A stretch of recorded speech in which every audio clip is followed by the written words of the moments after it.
Hey, what's up guys? Everything Apple Pro here. Welcome back to another Apple news segment. We've got a ton of leaks today, including iPhone 12, iPhone 13 stuff, which we're hearing about before the iPhone 12 is even out, but there's a lot from a new leaker and a ton of other Apple leaks. Now today, iOS 13.5.1 was released, ruining the fun with Uncover 5.0, the first jailbreak I've ever personally contributed to, and that was quite an eye-opening experience looking into the world of iOS security. Thank you, Pwn, for that.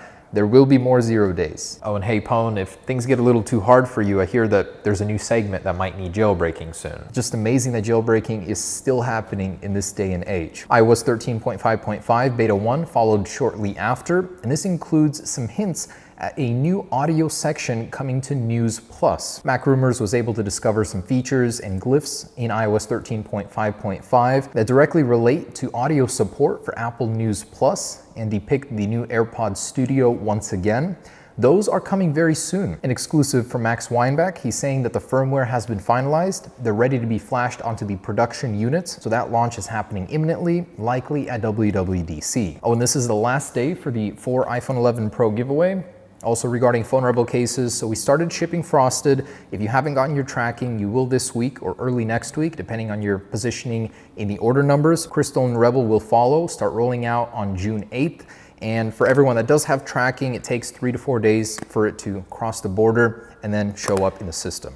Also been working on some amazing gadgets. The strength that lock mount gives you, for accessories, it's amazing. I cannot wait for the ecosystem we build here. And back to the leaks. So Digitimes is reporting that Apple is working on an ambient light sensor that they want to include in a future version of AirPods. This would possibly enable heart rate monitoring or a blood oxygen saturation sensor in future versions of AirPods. It's something that we've known Apple has been working on for quite some time with patents, and we may finally see AirPods gain some health capabilities. And with WWDC just 3 weeks away, the verifier is reporting that all iPhones currently supported on iOS 13 will also support iOS 14. Amazing news, because the iPhone 6s and SE are still very capable devices. Happy to see them being supported for yet another year. And there's some info I'll be sharing from this new Twitter leaker, starting with this. He's saying that in either iPadOS 14 or 15, Apple will be adding multi-user support to iPadOS, saying that with this feature, iPadOS is moving ever closer to macOS. Okay, and the iPhone 13. So let's talk about the iPhone that comes after the iPhone that's not even released yet. I mean, nothing unusual here as Apple is working on iPhones years in advance. So Twitter leaker Fudge shared this concept image with us, telling us to take it with a grain of salt, but it's apparently what the new camera layout could look like on the upcoming iPhone 13 or 12s. John Prosser immediately shuts this down, saying this is completely untrue, saying that Apple would likely be keeping the same layout from the iPhone 12 on the iPhone 13. Prosser himself goes on to tease that he will be sharing some iPhone 13 details fairly soon. Not even surprised at this point. I mean, why not iPhone 14 details? This guy has completely spoiled the Apple Glass announcement. What next? Now that new Twitter leaker is telling us that Apple is looking to take the iPhone 13 in a new design direction with an all-new camera design. So there could be some merit to that leak. And Fudge goes on to detail the D6X, the iPhone 13 camera, the specs themselves, and it seems that not the iPhone 12, but the iPhone that comes after will be the huge leap in megapixels and all the other details that we've been hearing about. So the iPhone 12 will stay relatively unchanged. And Fudge goes on to detail the actual megapixel count and more details regarding the camera on the iPhone 13. He says that the wide-angle lens will now be 64 megapixels with 1x optical zoom and 6x digital. The telephoto lens will be 40 megapixels with 3 to 5 optical zoom and then 15 to 20 times digital zoom. And apparently the new lens, aside from the LiDAR sensor, will be a 64 megapixel anamorphic video-centric lens with a 2:1:1 ratio. And the ultra-wide lens would be a 40 megapixel shooter with reverse optical zoom, 0.25x, for an even bigger capture area from the same spot compared to the 11 Pro. And a LiDAR 4.0 sensor, no details given, but of course would be more capable than the outgoing model on the iPhone 12. And that Twitter leaker goes on to say that Apple will be adding mini LED technology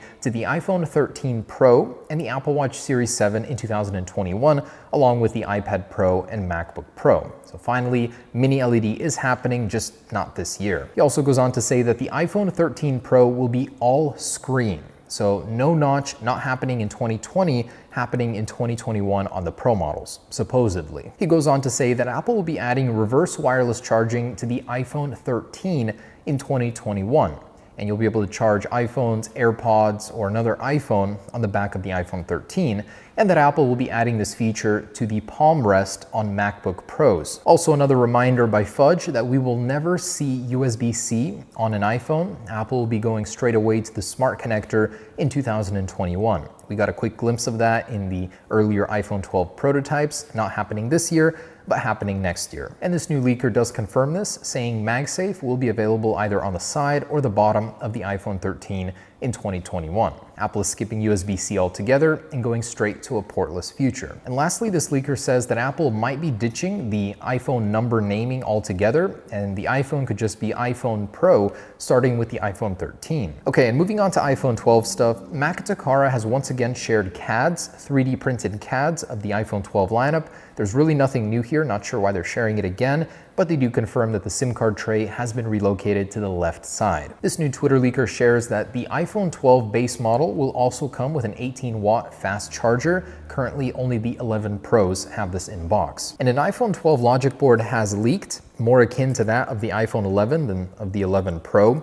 It's more of an L shape now, and I had expert Federico Serva, who's an iPhone repair specialist, look into it, and he says that this is an actual board being used on a real iPhone. That's what the 820 number signifies. And the SIM card tray will be all the way on the bottom, which is what leads me to believe it's from an iPhone 12, not a 12 Pro, as it does line up with the current outgoing CADs. Now, display analyst Ross Young has given us exact specs for the displays on the iPhone 12 lineup. A couple interesting tidbits here. First off, the pixels per inch display density will be mostly the same on this year's iPhones, between 458 and 475, depending on the model. And we may see vastly improved display brightness on the iPhone 12 Pro, the Pro XDR display, between 1,000 to 1,600 nits using the latest Samsung technology.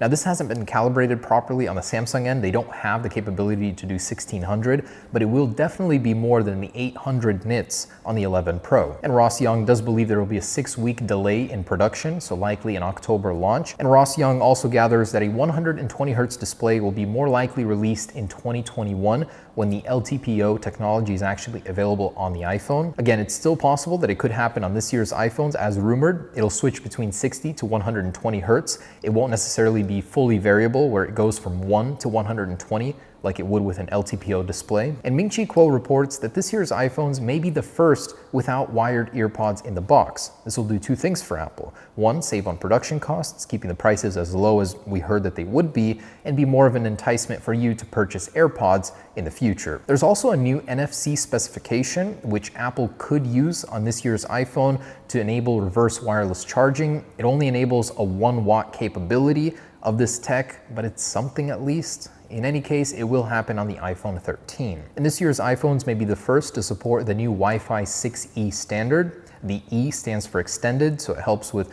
a very congested network to keep data throughput running smoothly. And some research from the US Army has resulted in a new 5G switch, which is 50 times more efficient at switching versus current 5G switches.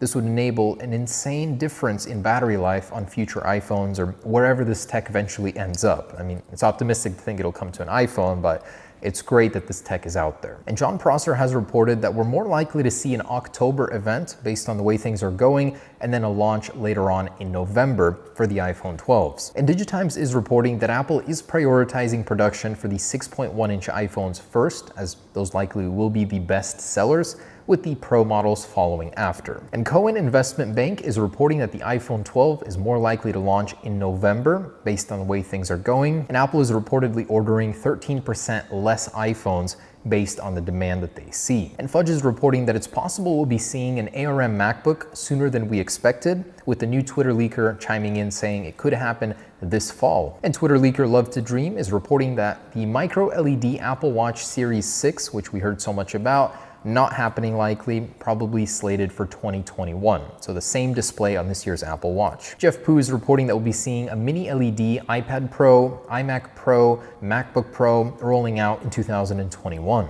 And 9to5Mac is exclusively reporting that Apple will be rebuilding the Messages application on macOS completely for 10.16. Thank goodness, as it's a complete mess right now. The search system is broken. It's just a terrible experience. And something curious, so Samsung is pining to release quantum technology in their smartphones. So they're the first smartphone to release a chip, a quantum security chip is what they call it, in a smartphone, the new Galaxy A series. I'm not gonna lie, it's still taking me a while to process what quantum technology is, but this is the first leap towards bringing that technology to a smartphone. It adds an extra authentication layer to certain processes, and who knows when we may finally see some quantum technology in an iPhone. 20 years, 30 years? All right guys, thanks for watching. So excited for WWDC. Last day for the giveaway. Stay tuned. Peace.